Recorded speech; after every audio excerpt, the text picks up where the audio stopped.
शालिनी उबलीकर और मेरे चैनल में आप सबका बहुत बहुत स्वागत है। आज मैं आप लोगों के लिए अपलोड करने जा रही हूँ 10th स्टैंडर्ड के बच्चों का जो मराठी लेसन है फुटप्रिंट्स, उसके क्वेश्चंस एंड आंसर्स। और मैंने ये जो लेसन है उसे एक्सप्लेन भी किया हुआ है। अगर आप लोगों ने नहीं देखा है तो ज़रूर देखिएगा, उसके बाद ही क्वेश्चन एंड आंसर सॉल्व करने को दीजिए। ओके। और अगर आज आप पहली बार मेरा चैनल देख रहे हैं और अभी तक आपने सब्सक्राइब नहीं किया है मेरे चैनल को, तो अभी सब्सक्राइब कीजिए और बेल का आइकन टैप करना मत भूलिएगा।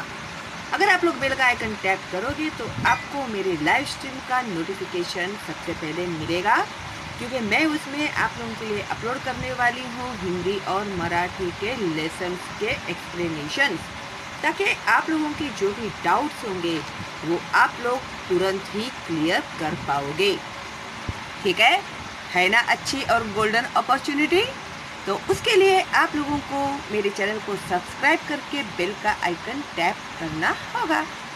और ये बिल्कुल फ्री है, फ्री।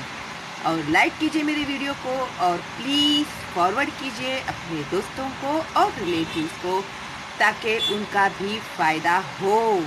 क्योंकि इस मंथ एंड के पहले मेरा टारगेट है 1 मिलियन सब्सक्राइबर्स बनाने का, और ये आप लोगों के हेल्प के बिना मैं नहीं कर पाऊँगी।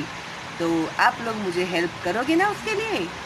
Thank you. मुझे पता ही है आप लोग ज़रूर मुझे हेल्प करोगे, क्योंकि मैंने ये चैनल बनाया है बच्चों को सिखाने के लिए, पढ़ाने के लिए, और बच्चे बहुत ही इंटरेस्ट से पढ़ ही रहे हैं। और कमेंट बॉक्स में मुझे बच्चे लोग लिखते रहते हैं, तो मुझे पता है कि उनकी पढ़ाई किस तरह से हो रही है। उनके जो भी डाउट्स होते हैं वो भी मैं क्लियर करती हूँ। ठीक है? और हर बच्चे को मैं ज़रूर जवाब भी देती हूँ। तो प्लीज़ फॉरवर्ड कीजिएगा मेरे चैनल का लिंक दूसरे बच्चों को, जो मैं चाहती हूँ कि ज़्यादा से ज़्यादा बच्चे सीखें। ओके, चलो फिर अभी देखते हैं भाई फुटप्रिंट्स में क्या है क्वेश्चन एंड आंसर्स।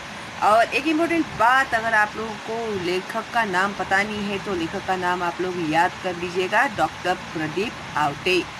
ठीक है? क्योंकि एग्ज़ाम में कभी कभी आप लोगों को पूछेंगे लेखक का नाम भी। एक, आकृती पूर्ण करा। ओ, रेखा मावशींच्या पावलांची वैशिष्ट्ये। तो क्या खासियत? वैशिष्ट्य मीन्स खासियत। चंदेरी वर्खात मढवलेली स्वच्छ पाण्यासारखी। तो आप लोगों को जब आप आंसर लिखोगे तो इस तरह से ये बॉक्स बनाना कंपलसरी है। ठीक है? और ये बॉक्स बनाकर अगर आप लोग लिखोगे तो ही आप लोगों को मार्क्स मिलेंगे, वरना आप लोगों के मार्क्स कट जाएंगे। और जिन्हें आदत है ऊपर लाइन नहीं खींचने की, तो उन बच्चों को मैं स्पेशली कहना चाहती हूँ, अगर आप लोगों ने ऊपर लाइन नहीं खींचा तो आपका पेपर चेक नहीं होगा। तो अभी भी वक्त है, सुधर जाइए और ऊपर लाइन खींचने की प्रैक्टिस कीजिए। ओके?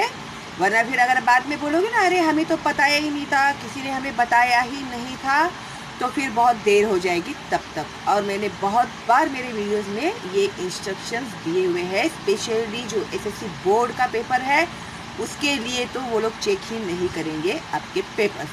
ओके? आम्ही दिया हुआ है पावडे काकांच्या पावलांची वैशिष्ट्ये, गोजिरी गुलाबी लोण्यागत। ये जो मैंने लेसन एक्सप्लेन किया है तभी ये सब डिटेल में एक्सप्लेन किया है। तो इसके मैंने सबसे पहले लेसन देखिए। 2 कारणे लिहा। स्नेहल त्रासली कारण। तो यहाँ पर मैंने इसका आंसर लिखा हुआ है।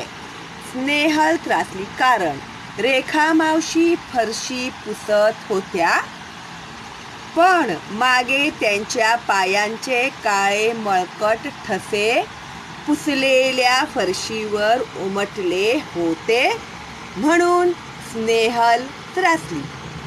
ओके? इस तरह से फुल फॉर्म में आंसर लिखना है। आ, पावडे काकांचा चेहरा पडला कारण। चेहरा पडला यानी चेहरा उतर गया। नहीं तो फिर कोई जो विद्वान लोग रहेंगे वो लोग सोचेंगे कि पावड़े काका का चेहरा गिरा यानी मुंडी से निकल कर नीचे गिरा, ऐसा नहीं है। वो अपसेट हो गए, उदास हो गए, चेहरा मुरझा जाना म्हणजे पावडे काकांचा चेहरा पडला. ओके. सुमितच्या ॲपवर पावडे काकांची पावले काळी कुट्ट उमटली आणि खाली शब्द आले, sorry you have dirtiest footprints, perfect black footprints. हे पाहून पावड़े काकांचा चेहरा पड़ला यानी चेहरा मुरझा गया. ठीक है, ऐसे होता है. अभी तुम लोग को हंसी आती है, लेकिन जब आप लोग पेपर लिखते हैं ना तो हम लोगों के हंस हंस के पेट में दर्द होने लगता है. ई रेखा मावशीची पावलं अधिक सुंदर आहेत कारण. ये जब लेसन एक्सप्लेन किया मैंने तो ये सब डिटेल में एक्सप्लेन किया हुआ है. अधिक सुंदर होते कारण रेखा मावशींच्या. अभी देखो, जब भी आप लोग इनकम्प्लीट सेंटेंस आप आगे कंटिन्यू कर रहे हैं तो रेखा मावशींच्या लिखना था हमें, लेकिन यहाँ पर जगह नहीं है, इसलिए मैंने डैश किया है. इसका मतलब ये है कि मैंने नीचे कंटिन्यू किया हुआ है. ये छोटी छोटी बातें आप लोगों को याद रखनी ही है. ओके. रेखा मावशींच्या रोजच्या जगण्यात कार्बन उत्सर्जनाला वावच नाही, म्हणून रेखा मावशींची पावले अधिक सुंदर आहेत. ई सुमित म्हणतो public transport is a must, कारण पब्लिक ट्रांसपोर्ट जो है बस ट्रेन वो जरूरी है, कारण आपल्या पायांना चिकटलेला कार्बन प्रमाणात ठेवण्याकरिता प्रायव्हेट वाहन न वापरता पब्लिक ट्रांसपोर्ट वापरणे गरजेचे आहे. ठीक है, प्राइवेट व्हीकल अपनी गाड़ी बाइक वगैरह यूज़ करने से अच्छा है बस और ट्रेन से अगर हम लोग ट्रैवल करेंगे तो कार्बन कम हो सकता है एटमॉस्फेयर में का. ओके. इसके आगे है 3 उत्तर लिहा. स्नेहल ने केलेला निश्चय. तो क्या डिसाइड किया स्नेहल ने? मी कॉलेजला जाताना सायकल वापरणार. कॉलेज जाते समय मैं सायकल यूज करूंगी. नेक्स्ट अभिषेक ने केलेला निश्चय. तो अभिषेक ने क्या डिसाइड किया? माझ्या तर कॉलेज समोरच बस स्टॉप आहे, आजपासून मी बसनच ये जा करणार. तो अभिषेक ने ये डिसाइड किया कि वो रोज बस से ही ट्रैवल करेगा. ओके. फिर इसके आगे है 4 पाठातील पात्रांची खालील बाबतीत माहिती भरून कोष्टक पूर्ण करा. तो ये जो चार्ट है इसे आपको कंप्लीट करने के लिए कहा है. व्यक्ति यानी पर्सनालिटी, स्वभाव वैशिष्ट्य, तो उनके बिहेवियर की क्या खासियत है, उनके नेचर में ऐसा क्या खास है. ओके. तो अभिषेक के बारे में लिखना है पर्यावरणाबद्दल जागरूक. ब के आगे डैश आएगा. ओके. या फिर आप तो अभी घर पे ही है तो चार्ट बनाएंगे ना तो अच्छे से बनाना जिससे आप लोग कंप्लीटली लिख सको. ओके. तो अभिषेक पर्यावरणाबद्दल जागरूक, सुमित टेक्नोसेवी पर्यावरण प्रेमी, स्नेहल स्वच्छतेची भोक्ती, पावडे काका पर्यावरणाबद्दल उदासीन, पर्यावरण संवर्धनास मदत करतात. कोण? रेखा मावशी. ओके. तो इस तरह से आप लोगों को प्रॉपरली पेंसिल से ड्रॉ करके चार्ट बनाकर आंसर्स लिखने हैं. ओके. गुड. उसके आगे दिया है 5 खालील वाक्यांतील अलंकार ओळखा. रेखा मावशीचे पाय झऱ्याच्या स्फटिक स्वच्छ पाण्यासारखे. झऱ्याच्या स्फटिक स्वच्छ पाण्यासारखे. तो ये कौन सा है? उपमा अलंकार. क्यों उपमा अलंकार है? क्योंकि उनके पैरों को झऱ्याच्या स्वच्छ पाण्याची उपमा दिलेली आहे. इसके लिए ये है उपमा अलंकार. आ. पायपुसणीच्या आकाराचा एक निळा चौकोन उमटला, अगदी आभाळाच्या निरभ्र तुकड्यासारखा. तो ये भी उपमा अलंकार है, क्योंकि वो जो पायपुसणीच्या आकाराचा यानी जो अपन पैर पोछते हैं ना, उसके आकार के जितना स्क्वायर आया तो कैसा दिख रहा था? वो आभाळाच्या निरभ्र तुकड्यासारखा. तो उसको स्काई की उपमा दी गई थी. 6. खालील शब्दांचे प्रचलित मराठीत अर्थ लिहा. अ. वर्चुअल रियलिटी को मराठी में कहते हैं वास्तव सत्य. आ. टेक्नोसेवी तंत्र स्नेही. ओके. उसके बाद 7. खालील वाक्यांतील विरामचिन्हे शोधून त्यांची नावे लिहा.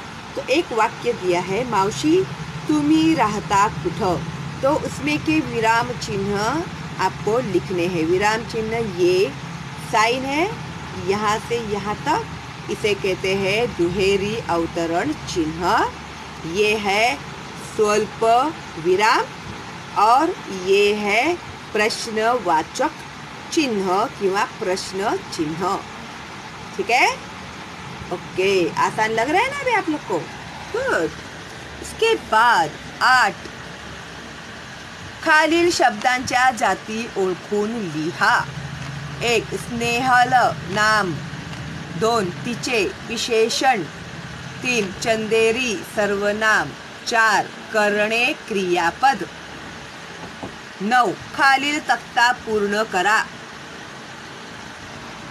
9 में दिया है खालील तख्ता पूर्ण करा. तो यहाँ पर भी एक चार्ट दिया हुआ है आप लोगों को, उसमें आपको लिखना है एक वचन अनेक वचन. तो एक वचन इन्होंने दिया हुआ है, उसका अनेक वचन आप लोगों को लिखना है. तो प्रॉपरली इस तरह से चार्ट बनाइए और लिखिए. एक वचन शहर का आता है, अनेक वचन शहरे. नदी अनेक वचन नद्या. पाऊल अनेक वचन पावले. डोंगर अनेक वचन डोंगर. अभी आया है 10 स्वमत, जो बहुत ही इम्पोर्टेंट है आप लोगों के एग्ज़ाम्स के लिए, जिसमें आप लोगों के हमेशा बैंड बज जाती है ना? क्यों बैंड बजती है भाई? क्योंकि आप लोग को पता ही नहीं है स्वमत में क्या लिखना है करके. इसके लिए शालिनी हुबलीकर चैनल देखना बहुत ज़रूरी है आप लोगों के लिए. तो स्वमत यानी आपका खुद का ओपिनियन. ओके. लेकिन आप आपका खुद का ओपिनियन कब दोगे? जब आपको टॉपिक पता होगा तो आप लोग आपका ओपिनियन दोगे. अगर आप लोग को क्या लिखना है वही पता नहीं है तो फिर आप लोग आपका ओपिनियन कैसे दोगे, कैसे लिखोगे? तो इसके लिए लेसन समझना बहुत ज़रूरी है आप लोगों के लिए. तो इसके लिए मैं कहती रहती हूँ आप लोग को कि लेसन 3-4 बार देखते रहिए. कुछ भी काम करते रहेंगे ना तो भी वीडियो चालू रहना चाहिए और सुनते रहना चाहिए उसको. तो अपने आप आपके दिमाग में वो बातें हैं ना फिक्स हो जाती है. ठीक है. तो सहमत यानी आपका अपना ओपिनियन. भी एक एग्जाम्पल में देखी हूँ आप लोगों को. अगर पूछा है कि चहा कशा प्रकारे बनवतात ते तुम्ही लिहा, और आप लोग को चाय कैसे बनाते पता ही नहीं है और आपने कॉफ़ी की रेसिपी लिखी और उसमें मैंने कॉफ़ी डाला, ऐसे किया वैसे किया, तो आपको 0 मार्क्स मिलेंगे, है ना? उसी तरह से जो लेसन है उसका टॉपिक समझना बहुत ज़रूरी है. तो अभी यहाँ पर इन्होंने क्या लिखा है? आपल्या पायांचे वातावरणावर उमटलेले ठसे आपल्याला सहजतेने पुसता येत नाहीत. या विधानाचा तुम्हाला कळलेला अर्थ स्पष्ट करा. तो ये जो सेंटेंस है ये है हमारे लेसन में का वाक्य. ठीक है. तो अपने पैर पर जो इस एटमॉस्फेयर में उमटलेले ठसे यानी जो हमारे फुटप्रिंट्स उठे हुए हैं इस एनवायरनमेंट पर, वो इजीली हम लोग पोंछ नहीं पाएंगे. तो इसका इस लेसन में से आप लोगों को क्या मीनिंग पता चला वो आपको एक्सप्लेन करना है. ठीक है. और मैंने आप लोगों के लिए एक्सप्लेन भी किया हुआ है बहुत ही सिंपल लैंग्वेज में. आपल्या दैनंदिन जीवनामध्ये वेळ वाचवण्यासाठी मानवाने तंत्रज्ञानाचा उपयोग करण्यास सुरुवात केली। अभी डे टू डे लाइफ में हम लोग का शेड्यूल इतना बिजी हो गया है कि हम लोगों को हर काम टाइम टू टाइम करना कंपलसरी हो गया है। इसके लिए हम लोग क्या कर रहे हैं, ज़्यादा से ज़्यादा व्हीकल यूज़ कर रहे हैं और प्राइवेट व्हीकल्स ज़्यादा यूज़ कर रहे हैं, पब्लिक ट्रांसपोर्ट यूज़ नहीं कर रहे हैं। अपने ज़रूरत के लिए हम लोग पेड़ काट रहे हैं। ये जो भी हमारे रिक्वायरमेंट्स है, तो ये जो न्यू टेक्नोलॉजी, तंत्रज्ञान मीन्स न्यू टेक्नोलॉजी का हमारे डे टू डे लाइफ में बहुत ज़्यादा यूज़ हो रहा है। वाहनांचा, कारखान्यांचा वाढता क्रम यानी फैक्ट्रीज भी बढ़ते जा रहे हैं आणि भरमसाठ जंगल तोड़ और जो फॉरेस्ट कटिंग जो हो रहा है वो बहुत ज़्यादा हो रहा है। त्यामुळे पर्यावरणाचा समतोल दिवसेंदिवस बिघडत चालला आहे, यानी अपना जो एनवायरमेंट है वो इनबॅलेन्स हो रहा है।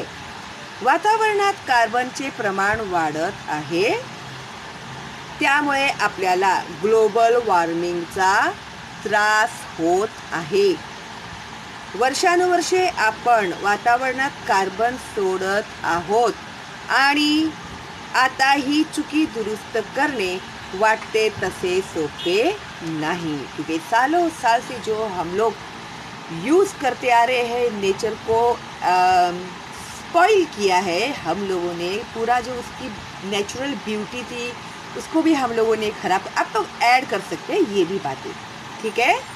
तो पॉल्यूशन इसकी वजह से बहुत ज़्यादा बढ़ गया है और अगर अभी हम लोग को उसे बैलेंस करना हो तो हम लोगों को उसके लिए बहुत फिर सालों साल लग जाएंगे, ठीक है। तो ये है इसका जवाब। आपको कुछ अच्छा इससे और ऐड कर सकते हैं तो आप लोग ज़रूर ऐड कीजिएगा, ओके। अभी अगला सवाल जो है स्वमतने का आ, तापानं फणफणलीय आपली धरती, ही स्थिती बदलण्यासाठी उपाय सुचवा।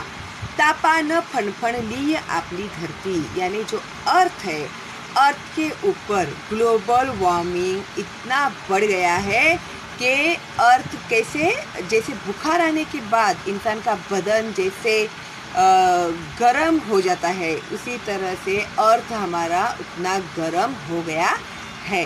तो ऐसा ये सिचुएशन को चेंज करने के लिए आप लोगों को उन लोगों ने कुछ सॉल्यूशंस बताने के लिए कहा है कि ग्लोबल वार्मिंग करने के लिए आप लोगों के हिसाब से हमें क्या करना चाहिए।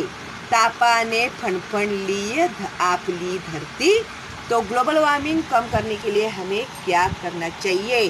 प्लीज़ मेरे चैनल को फॉरवर्ड करना। आप लोग, ऐसे बहुत से बच्चे हैं जिन्हें बहुत सारी डिफ़िकल्टीज़ आती है स्वमत लिखने में। मैं आप लोगों से बहुत रिक्वेस्ट कर रही हूँ ताकि उन बच्चों तक मेरे ये वीडियोस पहुँचे। कुछ बच्चे ऐसे हैं जो लोग क्लासेस में नहीं जा सकते हैं, ट्यूशन्स नहीं कर सकते हैं, तो उन बच्चों को अगर मेरे वीडियो से फ़ायदा मिलेगा, आप लोगों के थ्रू अगर मेरा वीडियो उनकी तरफ जाएगा, उनकी ओर जाएगा, वो बच्चे देखेंगे, सीखेंगे, तो मुझे ऐसे लगेगा कि मेरी जो मेहनत है वो सफल हो गई है। तो प्लीज़ ज़्यादा से ज़्यादा फॉरवर्ड करना मेरे वीडियो को, ये मेरी रिक्वेस्ट है आप लोगों से, ठीक है। तो देखते हैं भाई इसका आंसर। मानवाच्या दैनंदिन जगण्यात कार्बन उत्सर्जन मोठ्या प्रमाणात होत आहे। जो कार्बन डाइऑक्साइड है वो बहुत ज़्यादा आ रहा है, हमारे एटमॉस्फेयर में बढ़ते ही जा रहा है। त्यामुळे पृथ्वीवर ग्लोबल वॉर्मिंग वाढत आहे। धरती तापानं फणफणलीय असे वाटते। भविष्यात येणारे संकट टाळण्यासाठी आपल्याला आतापासूनच पर्यावरणाचे रक्षण करणे गरजेचे आहे। अभी से ही हम लोगों को सेफ्टी शुरू कर देनी चाहिए। सर्वप्रथम भरपूर झाड़ लावणे गरजेचे आहे। सबसे पहले क्या करना है, हम लोग को पेड़ लगाने हैं। हरित संपत्ती वाढली की वातावरणातील कार्बनचे प्रमाण कमी होऊन ऑक्सिजनचे प्रमाण वाढेल। अभी हरित संपत्ति यानी क्या, ग्रीनरी, ग्रीनरी यानी क्या, पेड़। अगर पेड़ बढ़ते हैं तो फोटो सिंथेसिस करने के लिए उन्हें कार्बन डाइऑक्साइड की ज़रूरत पड़ती है और उस क्रिया को करते समय वो लोग ऑक्सीजन जो होता है उसको एक्सेल करते हैं, जो हम लोगों को जिंदा रहने के लिए ज़रूरी होता है। तो हो गया ना, ऑक्सीजन बढ़ेगा और कार्बन डाइऑक्साइड अपने आप कम हो जाएगा। ओके, इसके लिए पेड़ लगाना बहुत ज़रूरी है। प्रवास करण्यासाठी सायकलचा किंवा सार्वजनिक वाहनांचा वापर करावा। ट्रॅव्हलिंग के लिए साइकिल का या फिर जो पब्लिक ट्रांसपोर्ट है उसका हम लोग को यूज़ करना चाहिए। प्लास्टिकचा वापर टाळावा। कागद पुनर्प्रक्रिया किंवा पुनर्वापर करने, कागज़ जो है उसका रिसाइकल करके, प्लास्टिक का रिसाइकल करके हमें यूज़ करना चाहिए और पॉलीथीन प्लास्टिक का यूज़ करना हमें बंद करना चाहिए। इंधनांचा वापर सांभाळून करने, और ये जो मिनरल्स है उसका भी हम लोग को संभाल कर यूज़ करना चाहिए। तो इस तरह से अपने फुटप्रिंट्स के क्वेश्चन एंड आंसर्स हो गए हैं। एक्चुअली मैं लाइव स्ट्रीम में आप लोगों को ये वीडियो बनाने वाली थी, लेकिन मेरे इधर नेटवर्क बीच बीच में बंद हो रहा है, इसके लिए मैंने आप लोगों के लिए ये वीडियो बनाकर अपलोड किया है। और मुझे बच्चे लोग रिक्वेस्ट कर रहे हैं लाइव स्ट्रीम के लिए, लेकिन जब तक ये मेरा नेटवर्क का प्रॉब्लम सॉल्व नहीं होता है तो मैं लाइव स्ट्रीम नहीं करने वाली, क्योंकि मैंने 2-3 बार कोशिश की थी लाइव स्ट्रीम करने की, लेकिन बीच बीच में नेटवर्क कट हो गया तो मेरा वीडियो जो था वो हैंग हो गया और बच्चों को कुछ भी सुनाई नहीं दिया, तो बहुत ज़्यादा प्रॉब्लम हो गया था इसके लिए। ठीक है, तो मैं जल्दी ही आने वाली हूँ लाइव स्ट्रीम लेकर आप लोगों के लिए, तो प्लीज़ वेट एंड वॉच, और प्लीज़ फॉरवर्ड कीजिए मेरे चैनल को और लाइक कीजिए। और कोई डाउट है तो कमेंट बॉक्स में पूछ सकते हैं, अगर कोई डाउट नहीं है तो एक थैंक्स तो मेरे लिए बनता ही है ना। चलो फिर, ऑल द बेस्ट आप लोगों को आपकी पढ़ाई के लिए, और thank you very much. Bye bye.